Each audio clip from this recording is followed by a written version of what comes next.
Hello friends, welcome to my channel Tips and Tricks by AMB. Today we are going to discuss about capsules. Introduction of capsules.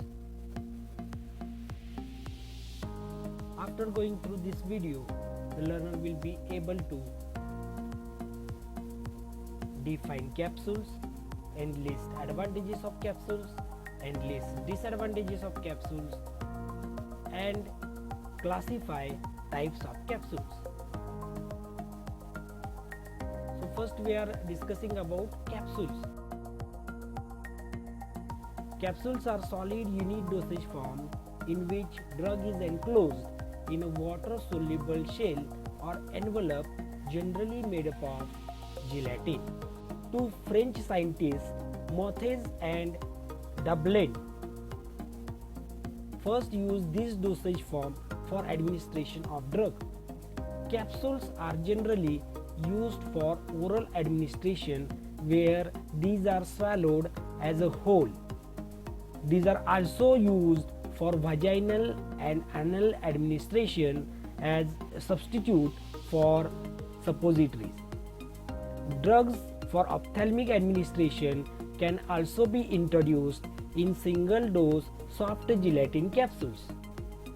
Generally, capsule shell is prepared by gelatin. Gelatin is especially obtained from animal sources like pork skin and bones. Gelatin obtained from pork skin gives plasticity, while gelatin which is obtained from bones is responsible for giving firmness to the capsule.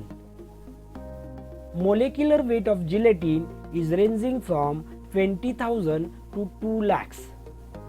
It is available in two forms, Pharmagel A and Pharmagel B. Pharmagel A is obtained from acid processing of pork skin and bones, while Pharmagel B is obtained from alkali processing of it. Now we are discussing about advantages of capsules. For remembering advantages of capsule, you have to remember a term or a sentence that M for mattress, in which M A T E S S in spelling of mattress are capital here. So each capital letter represents an advantage. Capsule is very popular dosage form nowadays because of various advantages. First advantage is masking. Capsules mask the unpleasant odor or taste of drug by enclosing it in tasteless shell which is made up of gelatin. So masking of odor and taste, that is one of the important advantage of capsule. Second advantage is modification of drug release. By giving various coats on the capsules, we can control the release of medicament as and when it is desired. So where we want the release of medicament, there we can release the drug, or at what time we want the release of medicament, at that time we can release the medicament by giving some coats on the capsule. We can also modify the release of drug for sustained or long duration by mechanism of microencapsulation. So microencapsulation is a process in which very small capsules are going to be formed, and with the help of polymers, and that polymer release the drug very slowly for long duration. So we can get sustained and long duration release of drug from these microencapsules. So that can also be possible because of capsulation. Next advantage is attractiveness. Capsules are attractive in appearance, thus it have an elegance property. So that is attractiveness is another important advantage of the capsules. Next advantage that is dealing with the transportation and handling of the capsules. Capsules are very easy to handle and transport. As these are solid dosage forms and unit dosage forms, they can be handled very easily, and their transportation can be also done by very easy way. So that is again an advantage of the capsule. Next advantage is economical. Capsules are economical and cost effective. So that is very very important. A large number of capsules can be produced in a very small cost. So these capsules are cost effective. Next advantage is related with the swallowing. The surface of capsule is very smooth and it becomes slippery when it come in contact with the saliva or water. Thus, because of slippery nature, it can be easily swallowed. So capsules are very easy to swallow and administer. Next advantage is that capsules are available in various sizes and hence suitable for administering the desired quantity of medicament. So variety of sizes are available, from small capsule to the large capsule, and whatever dose of drug we have, that can be introduced and in that specific size capsule. These are the advantages of capsule. For remembering, we are using the sentence that is M for mattress. So M, first M is masking, second M is modification of release, then A is attractiveness, T means transportation and handling, E is economical, S for swallowing, and S for size. Size is available. So these are the advantages of the capsules. Now we have to discuss about disadvantages of the capsules. First disadvantage of capsule is about the deliquescent or hygroscopic substance. So deliquescent or hygroscopic substances, they are absorbing moisture from the capsule shell and make the capsule shell very brittle, and if capsule shell becomes brittle, it can be easily breakable. It becomes fragile and easily break.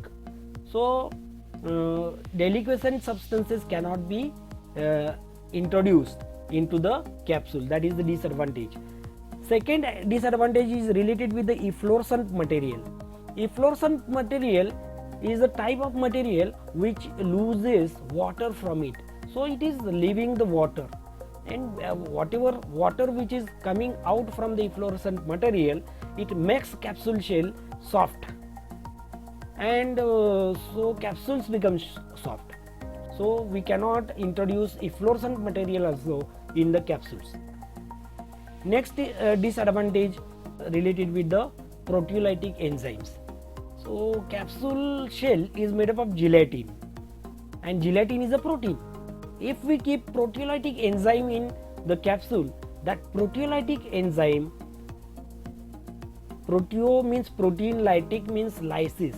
So proteolytic enzyme is having ability to break down the protein, and gelatin is a protein, and capsule shell is made up of gelatin. That's why it is responsible for lysis of gelatin which is present in the capsule shell, and because of that holes are produced into the capsule. So proteolytic enzymes cannot also be introduced in the capsules. Next disadvantage is about the liquids. So hard gelatin capsule, if we consider mostly for hard gelatin capsule only solids are introduced, but in soft gelatin capsule we can introduce liquids, semi-solid preparations also. So in relation with liquids, there are some disadvantages. Liquids like alcohol, ester, acids and ketones cannot be dispensed in the capsules. Again, liquid, if it is having pH less than 2.5 and pH more than 7.5, it may lead to hydrolysis of gelatin shell. So these liquids cannot be introduced or stored in the capsules. Another, aqueous or hydroalcoholic liquids also cannot be introduced into the capsule, as these aqueous or hydroalcoholic liquids dissolves the gelatin from the cell. Hence such liquids cannot be dispensed in the capsule. That is the disadvantage which is related with the liquids. Next disadvantage is related with the extreme soluble substances. So extreme soluble substances like potassium bromide and ammonium chloride get suddenly released from the gelatin shell, and it may lead to gastric irritation, while extreme soluble substances like sodium chloride and citric acid absorbs water from the shell. So these drugs cannot be also introduced in the form, or this cannot be provided in the form of capsules. Next disadvantage is related with the concentrated preparations. Concentrated preparations are not taken as such. These should be taken after dilution before administration. So concentrated preparation should be diluted first and then administered. Such preparations cannot be dispensed in the capsule because we have to break the capsule for that, and it is not possible. If these are introduced in the capsule and if capsule is taken as such, it may lead to gastric irritation. So concentrated preparations are also not introduced in the form of capsules. So these are the various disadvantages which are related with the capsule. Now we have to discuss about types of the capsule. Depending upon hardness or flexibility of capsule shell, these capsules are classified into two types. First is hard gelatin capsules and second is the soft gelatin capsules. So these types we have to discuss in next few videos in detail. It is the time to summarize. In this video we had discussed about introduction to the capsule. We had discussed about advantages and disadvantages of the capsule, and also we had discussed about the types of capsules. So thank you for listening me patiently. If you have any queries, you can contact me on my mail address which is given below. If you want to watch more such videos, please like and subscribe my channel Tips and Tricks by AMB. Thank you once again.